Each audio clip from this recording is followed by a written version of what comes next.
Consumers want to know the facts about the products they buy.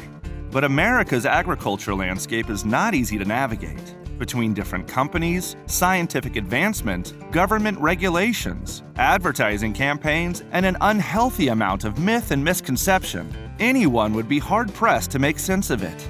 That's where Real Ag comes in. From the producers who make your food to the store where you buy the final product and everything in between.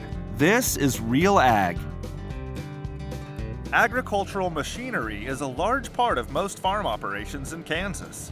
Utilizing everything from combines to tractors, many farmers would not be able to complete most of their work without the help of such equipment. Diverse arrays of machines are used in most organic and non-organic farming. Since the advent of mechanized agriculture, powered machinery has become an indispensable part of how modern farmers work and how the world's needs are provided for. We will discuss agriculture machinery on this episode of Real Ag. Production of Real Ag is made possible in part by an underwriting grant from the Kansas Soybean Commission, the Soybean Checkoff, progress powered by farmers. Since the Industrial Revolution, the development of complicated machines to help improve farming methods has grown in leaps and bounds. Instead of harvesting crops, such as grain, with sharp handheld blades, wheeled machines use a continuous swath to separate the seed from the rest of the stalk, saving countless time and manpower. Starting in the late 19th century, with the invention of the first tractors, to our modern times with the advancement of fuels and technology, farmers are on the precipice of even greater advancements, such as automation and artificial intelligence, that could be used to greatly help with the demands to improve the productivity and profitability of modern farms. It seems that these advancements are not coming a moment too soon, as the use of these machines are becoming more and more important every day. As fewer farmers are working more and more acres of land, the machines they depend on are of vital importance to the continued work on the farm, and having people who can operate those machines is becoming more important than ever. So, what is the role of the machine in farming today, and how important to agriculture is the machinery in the production of the farm, and how fast can farmers adapt to the operations of these machines? Obviously, if you can't put the crop in the ground, you can't harvest it, we don't eat. So on all aspects, it is just as important as the seed itself. If a seed doesn't get to the ground, it doesn't do any better than what's in the bag. It's critical. We've got our machinery, we've got some unique relationships, we've got some equipment that we own on our own. We've also got our harvest equipment here, the 2 grain carts and the combine are owned in partnership with another friend south of Greensburg. This allows us to share labor and spread the cost of the equipment over more acres. We've got a similar arrangement on a no-till drill that makes owning the quality of equipment we need to operate a lot more feasible for us. From what I see, there's a very big problem on most operations of finding help, and having an automated system, whether it be on a combine or a tractor, to be able to help labor become just as experienced as a guy that had been running something for 20, 30, 40 years is a very, very big aspect of that. Everything on the farm needs to be done very timely, and help is harder and harder to find all the time. So if we could make that easier on the farmer by having things that are automated or autonomous to where they can take care of themselves as far as the machine goes, the experience of the operator does not have to be as high as it once did. I see automation becoming very prevalent in the next years to come. It's already here. I do think we'll see more of it on the tractor side of things with planting and drilling, to allow planting and drilling throughout the night when an operator may get fatigued, just to try and cover more acres. The number of farmers are growing smaller and smaller by the day, and the acres needed to be covered to keep up with it are growing. So we're gonna have to do something along the lines of be able to run more hours in a day. Give or take the operator and their experience with that machine, you're probably looking at a day or so of actually kind of going through the runs and through the paces. We probably spent a few hours going over the settings and what needed to be done to allow the automation to work properly. But really, as far as most operators, this is a very, very simple setup and would probably not take much time at all to put anybody in the cab and get them very familiar with it. With the technology that's involved in the equipment and the changes in the tillage practices, when I got out of school got out of high school, wasn't out of college yet, in '92, we were still running a minimum tillage operation, so we kept one guy pretty much busy full-time doing tillage. It wasn't a lot of skilled labor, it was turning dirt. Our operations evolved to where we're doing all of our own, or the majority of our fertilizer application is variable rate applied with a strip till rig. The planters, we're doing variable rate seeding. Just all of the operations are teachable, but you've got to have a person that wants to learn and will do a quality job on a consistent basis. I've been very fortunate. Glenn Sommerfeld came to us in 2007. In 2008, we started into our variable rate program. Essentially what we've done is take each field and turn it into 3 to 5 fields, and we manage it accordingly. We apply different rates of fertilizer, different rates of seed, and Glenn has really embraced that technology. He's very patient with the technology when it doesn't work, which is something I'm not some days. So it's been a very good fit, and we've got our equipment sized appropriately to where we can cover a lot of acres with minimal labor.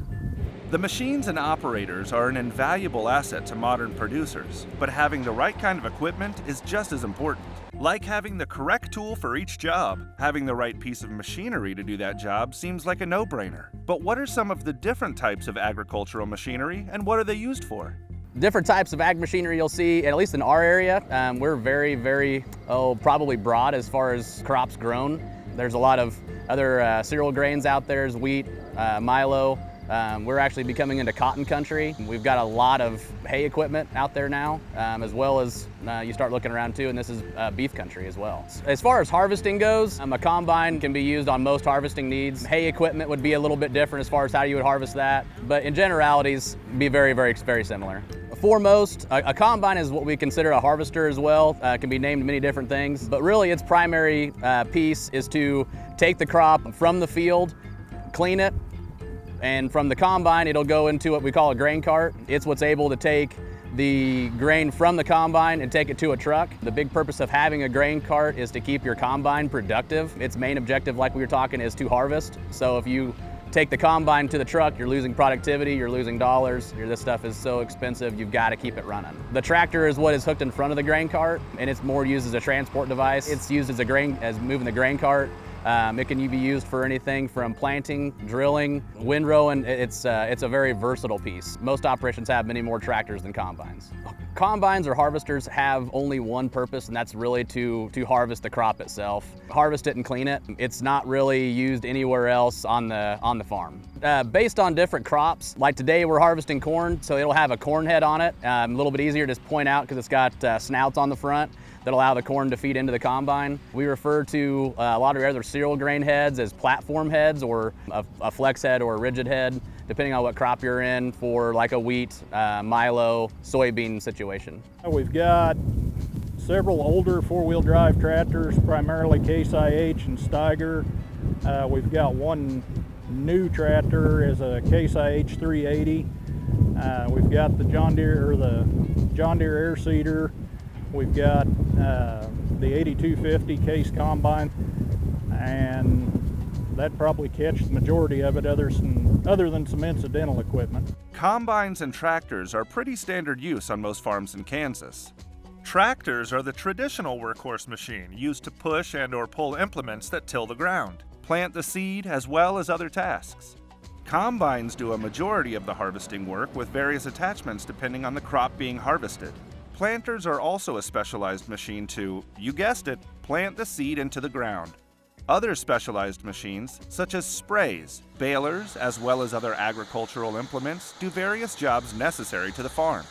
Owning such equipment can be an expensive part of running a farm, and upkeep does not come cheap. So what maintenance goes into owning agricultural machinery, and what is the general cost of ownership? Most of your agriculture equipment, the price can vary extramentally as far as different options put in there today, but you're talking, some machines are $500,000 plus, and some of those machines will get run a year or two before a guy trades them off, and there's some of those people buy those and they're part of that operation for the next 15 years. It's a very, I should say, a difficult question to answer as far as dollars go, because there's so many pieces and parts we touch. A lot of equipment that I sell personally can date back to 1970, 1980, and as new as stuff is 2019 and 2020. So the prices within those vary so much, but the technology is getting nothing but more expensive.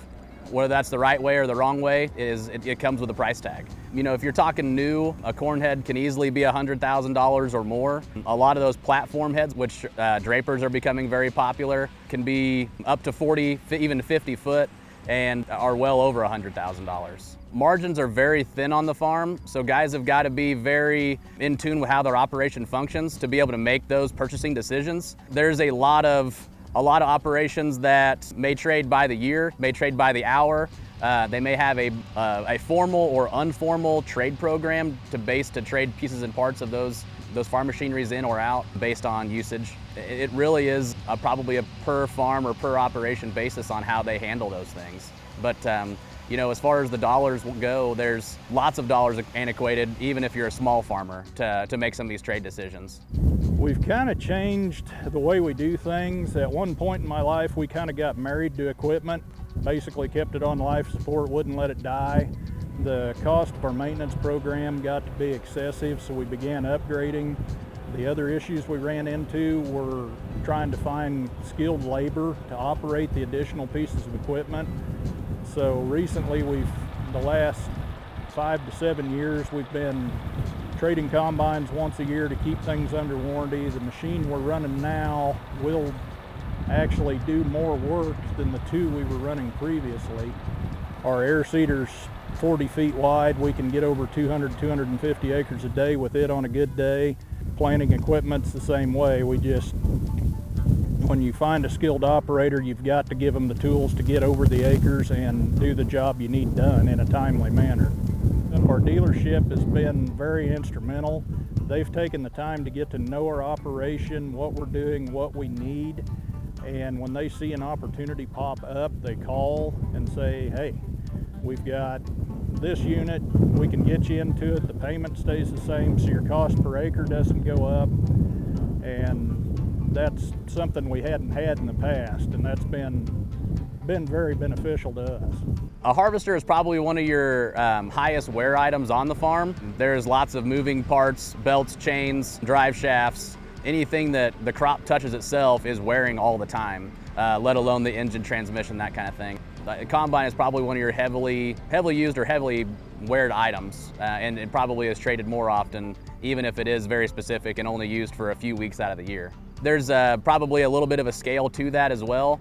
We tell a lot of guys to bring them in, bring combines in, especially for a winter service program every year, to have a specialized technician put their hands on that piece of equipment. As much as these things cost being productive, if you have trouble in the field that could have been taken care of in the winter months, those dollars can be changed as well too, I guess. On the service side of things, from my position, we tell our growers to bring their pieces of machinery in, especially combines through the winter months, to have an inspection done by a trained professional at our dealerships. They're trained in all aspects across the farm. A combine is such a high wear item that if you can catch that breakdown before it happens, you're being productive in the field while you're trying to harvest, to make harvest go a little quicker. Some of our equipment requires a lot of maintenance just because of age. I've got 2 tractors that have got over 14,000 hours on them, and they require a little bit more TLC to keep them functioning. The newer equipment, honestly, that combine requires less daily maintenance than what our older combines did. Probably 30 minutes a day to service that combine, where we'd spend an hour and a half a day on our older combines. It just kind of depends on what you're pulling, what the maintenance aspect of it is. Some things are very high wear, and that combine's processing in excess of 200,000 bushels of corn or 200,000 pounds of corn an hour. And so that's a lot of weight moving across metal. I mean, there is a lot of wear there, but that's also part of the reason that we've chosen to start upgrading those machines yearly, once a year to once every 2 years, depending on how we're able to trade. There's a cost involved with getting a truck taken to a customer's farm to load up any piece of equipment to come back to the dealership. Depending on a farmer's distance, they may road or drive that piece of equipment to the dealership. for service. So really kind of depending on where they're at geographically from the dealership, they could either road it in or get it hauled. Agricultural machinery and its upkeep is a major cost for farm business, and larger machinery and newer technology fetches an even higher price tag, but comes with many advantages as well. Farmers need to understand the costs of maintenance and know when to trade or acquire a new piece of equipment. Understanding these advantages and certain features available on new equipment, as well as warranties, maintenance, and upkeep, all come into the decision-making process when producers decide to repair or replace any machinery on the farm.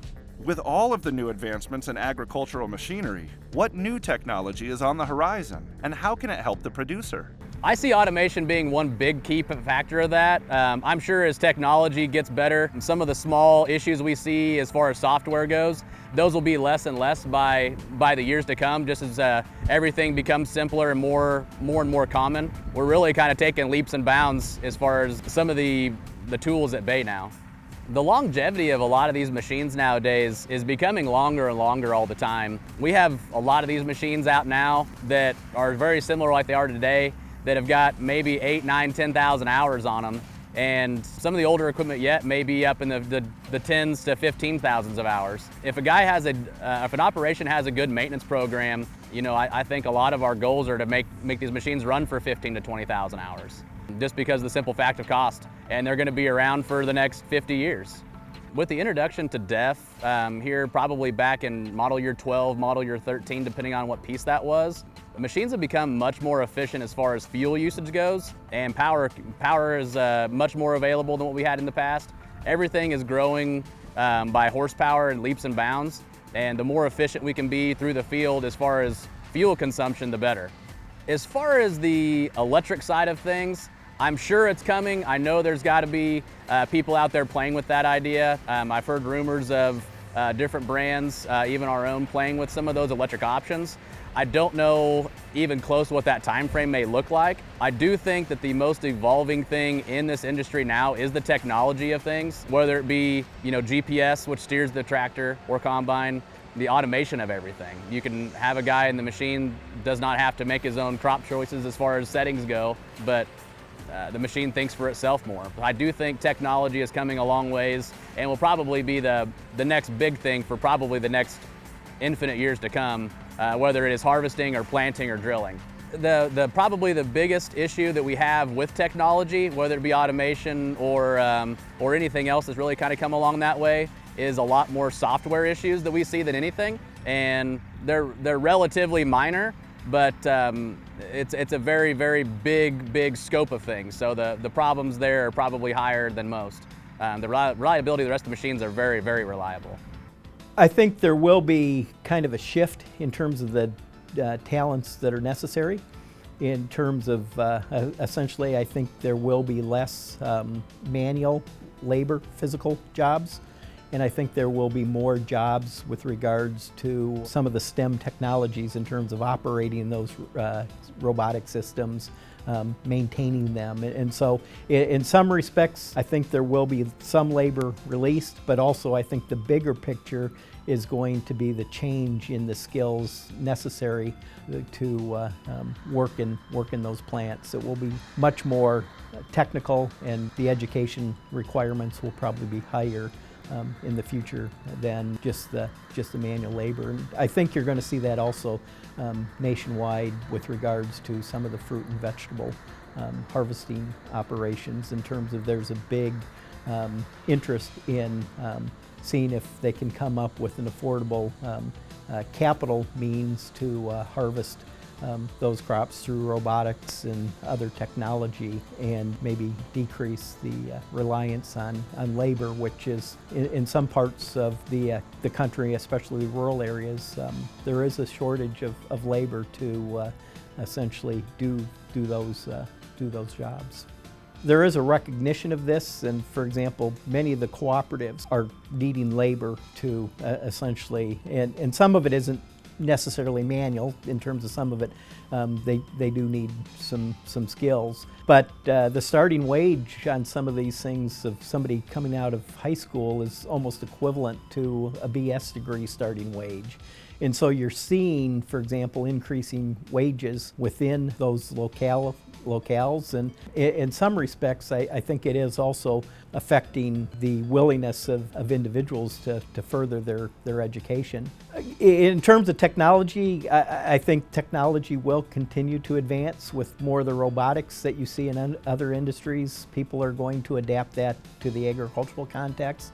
And so I think in some respects you're going to see both of those opportunities arising. One, higher wages for just the high school degree, and then you're also going to see an interest in capital in technology to replace the need for some of those manual jobs. Certain aspects of it have become easier. The auto steer has definitely reduced operator fatigue and allowed us to be much more efficient as far as seeding, chemical application, those type of things. But getting comfortable with the technology, there's a learning curve for a lot of people, and it's fairly steep.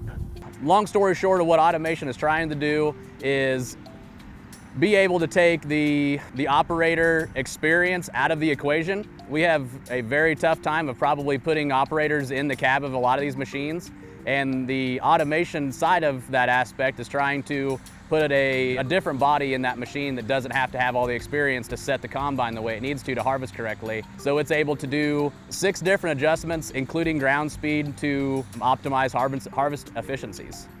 Advancements in fuel efficiency and in automation can be valuable improvements in keeping the cost to the farmer down in already tight markets. Other valuable improvements in the field of agricultural machinery will be just as important as how information is provided to the producers, as well as the ways it obtained and distributed and deciphered. With such advancements, what does the future hold for the producer to keep up with today's production demands? The ability to send information this way, given the efficiency and given the accessibility that we have to these devices, it's all part of our daily lives, makes it a very efficient way to deliver information. The challenge is somewhat generational. There are some growers who still prefer a paper report, and we'll still accommodate that. Obviously, they can download off of this really easily if they want that paper report. But what it does is it gives us the ability to give them a much more dynamic level of information than we could with a static copy on paper. Once you print it on paper, it's set, right? It doesn't change in the time it takes to pull it off the printer and get it to a grower. Where this report, where an electronic or a digital report, you've got the ability to update that as conditions change and to give that grower the best, most current level of information that you can, doing so in a way that they can turn it into decisions that benefit their operation. What really opens up the door for technological advancements in agriculture are a couple of things. One is widely available high-speed internet service in rural areas. And we've still got some work to do there. There are parts of Kansas that really need some help. And you don't have to go a long ways west. You can go outside of Salina or outside of Topeka and you can find dead spots if you're traveling. The reason that's so important is because of the technology that is available to be located remotely and provide real-time information in a variety of sense. So we can put equipment in a field that can tell you how much it rained last night, what's the evapotranspiration rate for this crop today, what's the amount of soil moisture that's present, should the pivot be on or off, should it go faster or slower. All of that equipment is available today. And the first really limiting gating factor is the ability for the data that's gathered locally to be sent to the cloud to be then delivered remotely to the third party who has interest in it. We can do that in livestock production. What are the conditions in a feedlot this time of year? We get a hot, humid day and little wind blowing. Terrible conditions in a feedlot. How do we make sure that we get that feedlot the advance notice that they need so they can either turn sprinklers on or disperse those cattle a little bit, create some distance between those animals to allow them to stay a little bit cooler and more comfortable. I mean, the list just goes on of the efficiencies that we can gain in agriculture, and each one of those We've done so with germplasm development. We've done so with the use of hybrid or herbicides in a very targeted way, tailoring fertilizers to meet that plant's absolute needs at that particular point in time. But there are other things that have been outside of our realm of control and impact that right now are absolutely available to farmers all across the country. We've just got to make sure we've got good internet connections to get that data gathered and delivered to them in a usable and timely way. We've talked about efficiencies we've gained in other parts of industry through technology. We're just at the cusp of those technology gains in agriculture, and I think it is absolutely one of the most exciting industries to be involved in. The reason I think others agree with that is because of the number of phone calls that we get from outside third parties, investors and people like that, who are looking at agriculture as a place to invest money for the future. So I don't think you have to be a farmer or rancher to be excited about agriculture. I think there are a lot of folks that are excited about this space, and I'm anxious to see how the future unfolds in the next 3 years, 13 years, and 33 years. There's always opportunities. I think for us, one of the biggest opportunities is improving how we communicate with the lion's share of our customers and creating a heavier reliance on high quality digital communication with our customers has really been a focus that we've had for the last 6 months. Whether that is digitizing a report that many times in the past was hand delivered to a farmer from a scouting visit by an agronomist, or the manner that we communicate the results of the analysis of a laboratory sample as well. I think we can continue to improve the quality of the data that we communicate and utilize that digital strategy to help them have a better sense for how they can make changes that will be beneficial to their operation. Agricultural machinery is an indispensable part of any farm's operation, and maintenance and improvements on these machines can help producers improve their yields and bottom lines for years to come, as long as they have the proper knowledge and information to make the right decisions for their operation. We hope you've enjoyed this episode of Real Ag on agriculture machinery. As always, you can check out this and other episodes of Real Ag on SmokyHillsPBS.org. From the producers at Smoky Hills PBS, this has been Real Ag. Production of Real Ag is made possible in part by an underwriting grant from the Kansas Soybean Commission, the Soybean Checkoff, progress powered by farmers.